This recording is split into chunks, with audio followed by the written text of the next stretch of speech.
Longevity और बायोआइडेंटिकल hormone replacement therapy की conference तो यहाँ चल रही है। मैं आपको गाहे बगाहे बताती जाऊँगी, बाद में उसकी उर्दू ट्रांसलेशन भी बताऊँगी ताकि डॉक्टर्स को भी ट्रेन करूँगी पाकिस्तान में, ताकि सबका फ़ायदा हो जाए। लेकिन मैंने एक वीडियो देखी जिस पे कमेंट करना तो मेरा बनता है, मेरे से रहा नहीं गया कि उसके ऊपर मैं बात ना करूँ। मैंने किसी माहिर नफ्सियात को ये कहते हुए सुना कि जो मूड स्विंग्स होते हैं एक ज़हनी बीमारी है और ये आगाज़ है जी डिप्रेशन का। तो प्लीज़ अल्लाह के वास्ते गलत बातें करना बंद कर दें। पहले हमारी औरतें बड़ी मिज़रेबल हैं। तमाम पाकिस्तान डिप्रेशन और एंग्जाइटी और स्लीपिंग पिल्स का नशा ही बन जाएगा।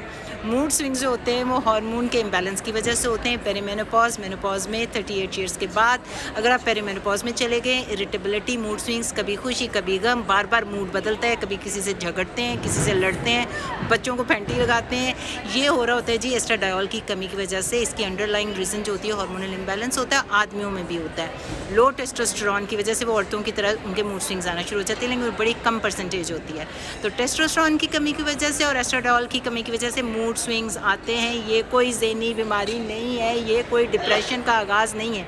लेकिन अगर आप अपने पेरीमेनोपॉज और मेनोपॉज को बायोआइडेंटिकल हार्मोन रिप्लेसमेंट थेरेपी उसकी जड़ से उसको उखाड़ेंगे नहीं, जिसकी वजह से वो मसले हो रहे हैं, तो बढ़ते जो है ना, आप डिप्रेशन की तरफ जा सकते हैं। लेकिन ये उसका आगाज़ नहीं है। तो आधे से ज़्यादा लोगों को अगर इस तरह के मसले आ रहे हैं, औरतों को या मर्दों को, उनके हार्मोन्स को आपने करेक्ट करना है, उनको कोई डिप्रेशन की मरीज़ा नहीं बनाना आपने। तो अगर कोई भी मेडिकल स्कूल गया है ना, तो उसको ये बेसिक बात पता होगी। उसके लिए आपको साइकाइट्रिस्ट होने की ज़रूरत नहीं है कि बाइपोलर डिसऑर्डर होता है जिसमें कभी बहुत ज़्यादा आप खुश होते हैं और कभी बहुत ज़्यादा आप दुखी हो जाते हैं। वो एक साइकाइट्रिक डिसऑर्डर, ज़हनी बीमारी होती है।